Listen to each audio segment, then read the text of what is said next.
Okay, alright, okay. So, mga delivers, papunta tayo ngayon sa isang meeting. So,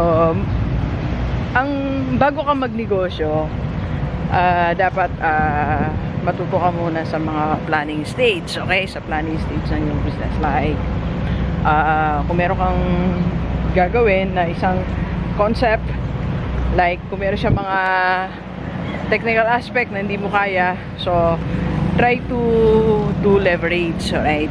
So, for example, in my case, dalawa kasi reason ba't ako merong kinuwang tao to help me. One, hindi na kaya ng time ko. Second, di ko kaya mga technical skills. So, ang tawag natin dyan is leverage. So, you're asking people, ano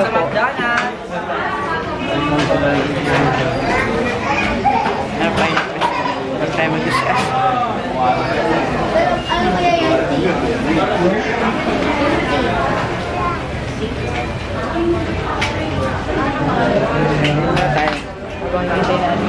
Pamiling natin. Okay.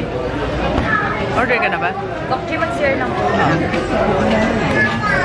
Okay. So, yung sinasabi natin na dapat when you start your own business, at least you're using leverage kasi una-una pag may mga technical skills na hindi mo kayang gawin, second, time. So, wala ka ng time. So, like in my case, wala talaga tayong time to do the website. Okay? Second, technically, hindi talaga siya kaya. Hindi ko siya magagawa. So, I should help someone. So, I hired someone to do that. And, isa pa, to do the copywriting and content ng ating e-commerce business. Alright? So, malaga when you have your business, number one, includes in your planning, sino magiging makatulong sa'yo para sa yung project, sino makatulong sa'yo, okay? Second, yung time din, okay? Time frame. So, dapat alam mo din yung time frame. Like, ngayon, actually, Good Friday ngayon, holiday, pero we're working kasi launching na natin na April 27. Next Saturday na, i-launch natin siya. So, yung kausap ko ngayon is kahit holiday, pinapunta ko siya ngayon sa McDonald's Diversion, Balanga City. Kasi nga yung time frame, dapat meron kang target date. So, target date kasi at least makita ko ng buo yung website hanggang Monday. So, pag Monday, okay na siya. Then, maglalagay na tayo link ng mga businesses na gusto mag-advertise ng ano natin. Magpa-advertise ng ating ng business natin. Kasi nga, it's an e-commerce business. So, business to business. Naghanap tayo. Actually, naghanap po ako ng mga may business na gusto magpa-advertise. And, na ma-sponsor din. Kahit wala kang business, if you just want to sponsor sa akin launching, okay lang din. So, may sponsor na tayo. Minimal lang na may amount kung magkano po ang gusto nyo i-donate for the launching of my business. Voluntary naman po yan, okay? So, yung mga preparations mo in launching your business, okay? Ulitin natin, use leverage. Second, time frame. So, mahalaga yung time mo, alright? Okay, so, doon sa mga gustong mag-start ng kanilang e-commerce business, so, message mo lang ako. And doon sa mga may negosyo na gusto magpa-advertise, this is my number,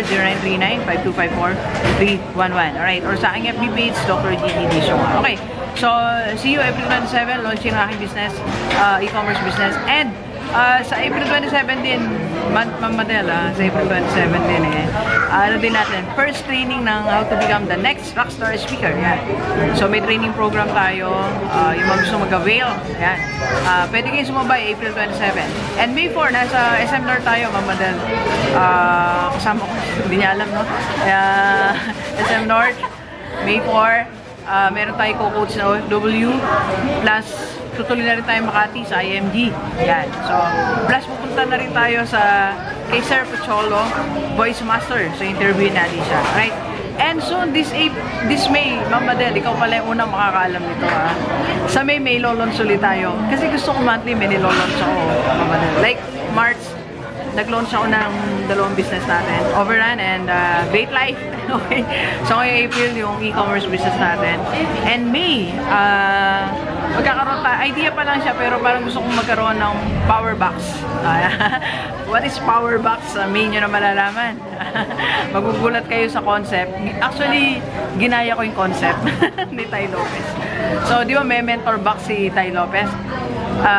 Sinasummarize niya yung mga books, mga foreign books, okay? Yung mga authors, pinapapunta niya sa studio. So, gusto ko magkaroon ng Filipino version. Ang tawag ko ay power box. Yan. Because books, content of the books are so powerful. So, pagka nag-avail ka dyan, magkakaroon ka ng power. Power to change your mindset, power to do some specific actions, power to change your life, and power to be successful. Kaya ang tawag ko, power box. So, that will be this May. Yan. So, lahat ng mga authors, inimbitahan ko kayo magpunta sa aking studio. So, doon tayo mag-shoot. Okay. Alright, so please share this video sa lahat ng mga kaibigan natin kahit OFW para alam nila how to plan your business. And kung gusto mong magpatulong, I can coach you to how to plan your own business. Okay, so thank you very much, Delivers. Enjoy the rest of the day and let's go, let's go.